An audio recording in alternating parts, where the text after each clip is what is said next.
नमस्कार। आज का हमारा टॉपिक रहेगा संधि।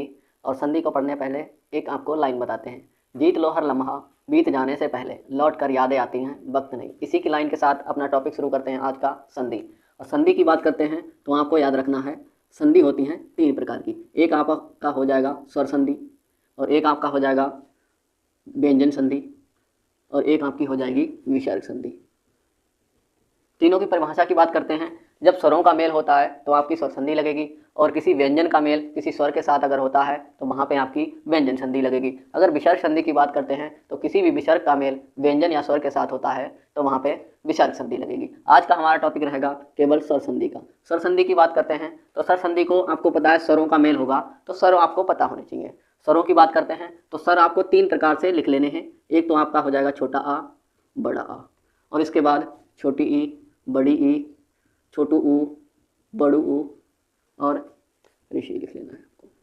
इसके बाद ए, ओ और औ। इन स्वरों को आपको लिख लेना है। इस बॉक्स को आपको नंबर दे देना है 1, इस बॉक्स को नंबर आपको दे देना है 2, और इस बॉक्स को नंबर आपको दे देना है 3। इतनी बात आपको समझ आ गई होगी। आइए चलते हैं आगे। अगर स्वर संधि की बात करते हैं तो स्वर कितने होते हैं भाई? स्वर आपको पता होगा, आपने 11 पढ़े होंगे और 13 पढ़े होंगे। कुल स्वरों की बात करते हैं 13, मूल स्वरों की बात करते हैं 11। आइए देखते हैं यहाँ पे स्वर संधि की बात करते हैं तो स्वर संधि आपकी 5 प्रकार की होती है। 5 प्रकार की। पहली कौन सी हो जाएगी? आपकी हो जाएगी दीर्घ स्वर संधि, दीर्घ स्वर संधि।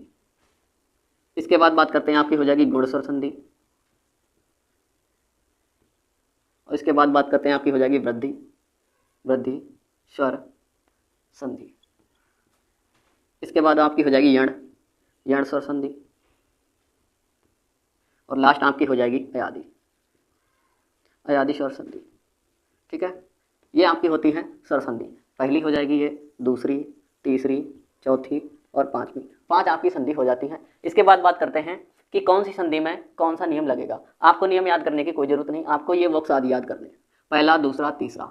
स्वर संधि की आपने किताब में पहचान पढ़ी होगी। समान स्वरों के मेल पे कौन सी संधि होगी? आपकी दीर्घ स्वर संधि होती है। तो आपको बॉक्स याद रखना है। इसके लिए आपको क्या याद रखना है? अगर 1 + 1 अर्थात अगर आपने संधि तोड़ी है तो उसका पहले वर्ण का अंतिम वर्ण और दूसरे वर्ण का पहला, दूसरा जो भी शब्द आएगा उसका पहला वर्ण अगर आपको एक ही बॉक्स से मिल जाए दोनों, तो आपको क्या लगाना है? दीर्घ स्वर संधि लगाना है। तो यहाँ पे 2 + 2 भी हो सकता है और 3 + 3। 3 + 3 के एग्जाम्पल आपको बहुत ही कम मिलेंगे, 1-2 ही मिलेगा, ये 2 मिल जाएंगे। इसकी बात करते हैं गुण स्वर संधि की, तो आपको 1 + 2 मिलेगा। जब आप पहले वाले बॉक्स के साथ अगर दूसरे वाले बॉक्स से कोई भी वर्ण आता है तो आपको संधि लगानी है, कौन सी? गुण स्वर संधि लगानी है। इसके बाद बात करते हैं 1 + 3 वृद्धि में आ जाएगा, और यण में कौन सा आएगा आपका? या आप इस तरह से बनाते हैं ना, या, और इसको इस तरह से कर दीजिए, है ना। तो 2 + 1 या 3, 2 के साथ में पहला वर्ण आ सकता है या तीसरा आ जाए, आपको केवल 2 याद रखना है। इसके बाद यण में अयादि को कैसे लिखेंगे? इस तरह से बनता है तो 3 याद रखना है आपको, 3 + 1 या 2। इनमें से कोई भी वर्ण आता है आप तुरंत बता पाएंगे। जैसे आपने अभी लिखा एग्जाम्पल भावार्थ, सही है।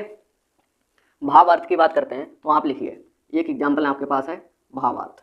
तो इसको कैसे तोड़ेंगे? इसको आप तोड़ेंगे भाई, एक हो जाएगा आपका भाव धन अर्थ, है ना। इसी तरह से तोड़ेंगे आप। अब देखते हैं यहाँ पे, अब देखो कोई भी वर्ण होता है तो उसमें अगर कोई भी स्वर नहीं है तो आप क्या मानते हैं? छोटा आ होता है सभी में, क्योंकि जितने भी व्यंजन होते हैं बिना स्वरों की सहायता से नहीं बोले जाते। आइए बात करते हैं, तो यहाँ पे बा में क्या निकलेगा आपका? वैसे ये अर्ध स्वर है, यहाँ पे छोटा आ निकलेगा, और यहाँ पे आपको छोटा आ दिख रहा है। दोनों ये पहले से है, ये भी पहले से है, तो आपका दोनों वर्ण जो है पहले बॉक्स से हैं, तो 1 + 1 आपको आंसर क्या लगाना है? दीर्घ स्वर संधि लगाना है। इसके बाद बात कर लेते हैं, जैसे आपने विद्यालय लिख दिया, विद्यालय, तो आप कैसे तोड़ेंगे इसको? ये हो जाएगा आपका विद्या धन आलय। तो विद्या में आपको यहाँ पे देखो कौन सी मात्रा लगी है? बड़ा की मात्रा लगी है, और यहाँ पे आपको बड़ा। तो दोनों समान स्वर हैं और ये दोनों एक ही बॉक्स से हैं, तो दोनों आपके क्या हो जाएंगे? दीर्घ स्वर संधि के एग्जाम्पल हो जाएंगे। इतनी बात आपको आशा करते हैं समझ आई होगी। आगे बात करते हैं गुण स्वर संधि की। जैसे आपने यहाँ पे कोई एग्जाम्पल लिखा, जैसे लिखा आपने महेश, महेश लिख दिया आपने, ठीक है। जैसे आपने महेश लिख दिया तो महेश को कैसे तोड़ेंगे आप? ये आपका टूटेगा महाधन ईस में, महाधन ईस में। कोई भी शब्द हो अगर सा लगा हुआ है तो आपको ईस में तोड़ना, इस कोई भी शब्द नहीं होता है, तो ईस में तोड़ना है। तो यहाँ पे आपको बड़ा आ की मात्रा दिख रही है और यहाँ पे छोटी, ये वाला आपका पहले बॉक्स से है और ये वाला आपका दूसरे बॉक्स से है। तो 1+2 आपने अभी ट्रिक किसकी लिखी थी, गुण स्वर संधि की। इस तरह से जितने भी शब्द टूटेंगे वो आपके इसी में आने वाले हैं। आइए बात करते हैं वृद्धि की। वृद्धि में आपको क्या याद रखना है, जैसे आपने लिख दिया सदैव, ठीक है। सदैव की बात करते हैं, ये कैसे टूटेगा, ये आपका टूटेगा सदा धन एव, इसी तरह से टूटेगा ना। तो सदा में आपको बड़ा आ दिख रहा है और एव में क्या दिख रहा है, ए दिख रहा है। तो आ के साथ 1+3 ये एक बॉक्स से और ये आपका तीसरा से है ना, तीसरे बॉक्स से। तो 1+3 आपकी किसकी ट्रिक थी, वृद्धि संधि की ट्रिक थी। और इस तरह से जितने भी एग्जाम्पल आएंगे वो भी आप तोड़ पाएंगे। जो भी आपसे ना टूटे आप बताना, मैं आपको उसको तोड़ के बताऊंगा। यड़ संधि की बात करते हैं। लास्ट में अभी मैं आपको ऑल ओवर पहचान बताऊंगा, जो सभी संधियों में आप देख कर बता सकते हैं ना। तो यड़ संधि की बात करते हैं, तो आपको याद रखने हैं भाई, क्या याद रखना है आपको, यड़ संधि के लिए आपको याद रखना है, ये आगे मैंने लिख दिया इसको। यड़ संधि की बात करते हैं तो आपको याद रखना है यड़ संधि के लिए जहाँ पे या और बा याद रखने हैं, सही है ना, याद रखो तो भी कोई बात नहीं है, या और बा है ना। या और बा से पहले कोई भी आधा वर्ण आता है और शब्द वहीं से टूटता है तो आपको आंसर लगाना है कौन सा, यड़ संधि लगाना है। ओके, जैसे बात करते हैं, जैसे आपने यहाँ पे लिखा यड़ संधि का प्रत्येक, प्रत्येक या आ गया, या से पहले आपको आधा वर्ण दिख रहा था, तो ये कैसे टूटेगा, यड़ संधि है इसमें, टूटेगा कैसे, ये टूटेगा आपका प्रति धन एक में। प्रति में आपको छोटी ई दिख रही है और यहाँ पे आपको ए दिख रहा है ना, ई और ए दिख रहे हैं। ये आपको 2 से दिख रहा है, ये आपको 3 से दिख रहा है। तो 2 के साथ में चाहे 1 आ जाए या 3 आ जाए, वो सभी किसकी पहचान होगी, वो आपकी यड़ स्वर संधि की पहचान होगी। ओके, और ये आपको या और वाह वर्ण दोनों शब्द के बीच में देखने को मिलेंगे और इनसे पहले आपको एक आधा वर्ण देखने को मिलेगा सभी में। ओके, जैसे मतेक की बात करते हैं तो मतेक में ऐसा नहीं होगा। ओके, ठीक, वो आपका किसका एग्जाम्पल है, मतेक को आपको बताना है किसका एग्जाम्पल, अभी मैं बताऊंगा आपको। ओके, अयाद की बात करते हैं तो अयाद में आपको क्या याद रखना है, यही वर्ण याद रखने हैं, या और वाह, 2 वर्ण आपको याद रखने हैं, या और वाह। और ये दोनों भी इसमें भी क्या आएंगे, दोनों वर्ण बीच में आएंगे, शब्द के बीच में आएंगे और इनसे पहले कोई भी आधा अधूरा वर्ण नहीं होगा। ठीक है, तो वहाँ पे आपको कौन सी संधि लगानी है, अयादी संधि लगानी है। ट्रिक आपकी 3+1 हो जाएगी। जैसे आपने लिखा पवन, पवन की बात करते हैं तो ये कैसे टूटेगा, अगर बा आता है तो आपको जो है औ की मात्रा लगानी है, अगर या बीच में आता है तो ए की मात्रा लगानी है। ओके, तो बा आ गया है तो ये कैसे लगेगा, पो धन अन, ऐसे टूटेगा ना। यहाँ पे क्या आया आपका, अ आया है और यहाँ पे आ आया है। पहला बॉक्स आपका पहला शब्द 3 से और दूसरा 1 से, तो 1+3 आपका कौन सा हो जाएगा, 1+3 आपकी अयाद संधि की पहचान है। आइए बात कर लेते हैं ऑल ओवर पहचान क्या रहेगी, पहले इसका एक बार रिवीजन करा देते हैं हम आपको, है ना। बात करते हैं संधि की, तो संधि 3 प्रकार की होती है और यहाँ पे बात करेंगे हम केवल स्वर संधि की। तो सर आपने छोटा बड़ा लिखा और ये सारे लिख लिए। ओके, सभी को अलग अलग नंबर दे दिया है। बात करते हैं स्वर संधि की। स्वर संधि आपकी 5 प्रकार की होती है और आपने स्वर संधि पहले लिखा दीर्घ स्वर संधि और ये आपकी पहचान आपने लिख ली। इसके बाद गुण स्वर संधि, एग्जाम्पल भी बताते हैं। जैसे आपने लिखा भावार्थ, भाव को थोड़ा भाव धन अर्थ, यहाँ पे छोटा आ निकला वाह में और यहाँ पे क्या निकला आपका बड़ा आ, यहाँ पे भी छोटा आ निकला, दोनों मिलेंगे, दोनों समान स्वर हैं और 1+1 से ही मिलकर बने हैं, तो आपका हो जाएगा दीर्घ स्वर संधि। इसकी तरह से आपने विद्यालय भी तोड़ा, विद्यालय में बड़ा आ आया, इधर भी बड़ा आ आया, तो दोनों क्या हो जाएंगे आपके दीर्घ स्वर संधि के एग्जाम्पल।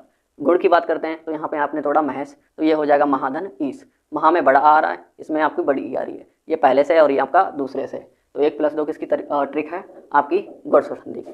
वृद्धि की बात करते हैं तो वृद्धि में आपने लिखा सदैव, सदैव को कैसे तोड़ेंगे, सदा धन एम में 1+3, 1+3 किसकी ट्रिक है, आगे का पढ़ते हैं। तो आपको याद रखना है, यहाँ पे आपको यण स्वर संधि की बात करते हैं तो यण स्वर संधि के में 2+1 या 3 याद रखना है और या और वा से पहले आधे अधूरे वर्ण अवश्य आने हैं। इसके बाद बात करते हैं एग्जाम्पल, इसका प्रत्येक रहेगा, प्रति धन 1, इसको तोड़ेंगे। प्रति में आपको छोटी ई दिख रही है, मात्रा आपको देखनी है किसकी लगी है, छोटी ई की दिख रही है तो छोटी ई लिख देना, यहाँ पे ए दिख रहा है यहाँ पे ए लिख देना। ओके, और यहाँ पे क्या निकला, ई होती है आपकी 2 में, इधर होता है ये 3 में, तो 2+3 किसकी ट्रिक बनी है आपकी यण स्वर संधि की ट्रिक बनी है। आगे की बात करते हैं अयाद स्वर संधि की, तो यहाँ पे 3+1 या 2 रखना। ओके, तो एग्जाम्पल की बात करते हैं पौ धन अन में, अगर बा आता है तो आपको औ में तोड़ना है, अगर या आता है तो आपको ए में तोड़ना है। ओके, यहाँ पे कोई मात्रा नहीं, छोटा आ लगा हुआ तो औ की मात्रा आएगी, अगर यहाँ पे बड़ा होगा तो औ की मात्रा आएगी, जैसे एग्जाम्पल में समझ सकते हैं। तो पवन को तोड़ा मैंने पौ धन अन में, यहाँ पे औ की मात्रा आई, यहाँ पे आ आया, तो यहाँ पे 3+1 क्या हो गया आपका 3+1 होगी आपकी अयाद स्वर संधि। ओके, यहीं पे मैंने इसको बदला है, पावन कर लिया है, तो यहाँ पे बड़ा आ की मात्रा लगी तो क्या हो जाएगा भाई पौ हो जाएगा, इधर यहाँ पे अन हो जाएगा। ओके, तो यहाँ पे क्या आएगा आपका औ प्लस आ आएगा, तो 3+1 क्या होगा आपको अयाद संधि। आपको याद रखना या और वाह दोनों वर्ण जो है बीच में आएंगे शब्द के और उनके से पहले आधा अधूरा वर्ण नहीं होगा, ये आते हैं तभी आपकी अयाद संधि बनेगी। आलोपर पहचान की बात करते हैं तो समान स्वर आपको रहेंगे तो दीर्घ स्वर संधि लगानी है आपको। अगर एक पाई अगर आपको कहीं पे भी दिखाई देती है तो गुण स्वर संधि आपको लगा लेनी है। अगर आपको दो पाइयाँ दिखती हैं, यहाँ पे दो पाई दिखती हैं तो आपको वृद्धि संधि लगानी है। अगर यहाँ पे आपको बात करते हैं या और बा से पहले आधे अधूरे वर्ण अगर कहीं पे दिख जाते हैं तो आपको यण स्वर संधि लगानी है। अगर या और बा से पहले आधे अधूरे वर्ण ना दिखें और ये दोनों बीच में दिखें वर्ण तो आपको क्या लगाना है, शब्द के बीच में आते हैं ये वर्ण तो आपको अयादि स्वर संधि का आंसर लगाना है। अगर अ की मात्रा की बात करते हैं तो वहाँ पे आपको लगाना है विसर्ग संधि।